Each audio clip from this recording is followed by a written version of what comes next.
Good morning. Welcome again to Morning Devotions. Thank you again so much for our time together. Today is Candlelight Communion Sunday. So this is Christmas Eve. So I'm going to preach our Christmas sermon at 7:30, 10, and 12:30. And then instead of the 3 o'clock service, we're going to gather together at 4:30 and again at 7 o'clock for 2 great candlelight communions.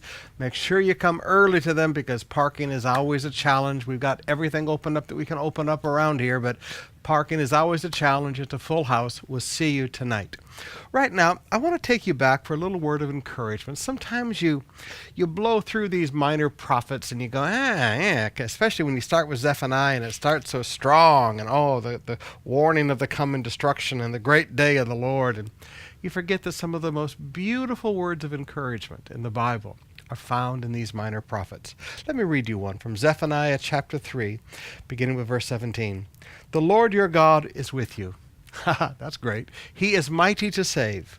He will take great delight in you. He will quiet you with his love and rejoice over you with singing. Now, I want you to notice a little sandwich there. On one slice of bread, he will take great delight in you. On the other slice of bread, he will rejoice over you with singing. And what does he put in the middle? He will quieten you with his love. Now notice, brothers and sisters, I call this the God relationship sandwich, for lack of a better term. And I actually wrote sandwich there in my Bible. On both sides, it's how God feels toward you. He takes great delight in you. He rejoices over you. How God feels toward you. And then right in the middle, he quietens you with his love. Now, what does that mean? Have you ever watched a child when they're really upset and you give them some love? What does it do to them? It quietens them right down. I was walking through the hallway one day and there was a little girl who had broken her fingernail and pulled it off, and she was just howling, just a little girl about that big. And I sat her down on my lap and we kissed it better and I hugged her, and you know what? She quieted right down. Now, what is it that quietens down these ravaged emotions of our soul? Love. Maybe as a Christian I learned it the first time when I was getting ready for Bible college. And that summer I was working 3 jobs because there was no scholarship in Bible college. Before that I was on scholarships and things, but no scholarship in Bible college.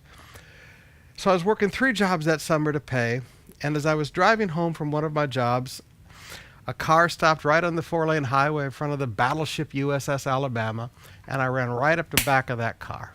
Just ran right up the back of that thing. When they picked up my car and towed it off and they took me to my grandpa's house, I went there and sat down in my grandpa's little kitchen area and just sobbed and said, Grandpa, how could this happen? I'm following the call of God. I'm doing the will of God, God. And my emotions were in havoc. And my grandpa said, Davy, go into the bedroom and pray. So I went back into this little middle bedroom that he had where he always wrote many of his sermons. He has a little typewriter set up there. And I just began to seek God. And it is amazing, in the presence of his love, how ravaged emotions calm down. I've never forgotten that lesson as a young believer. I practice it on a regular basis. I tell people when I see their emotions just totally out of check, I say, listen, what you need is to sit down in the presence of his love. His love will quieten you.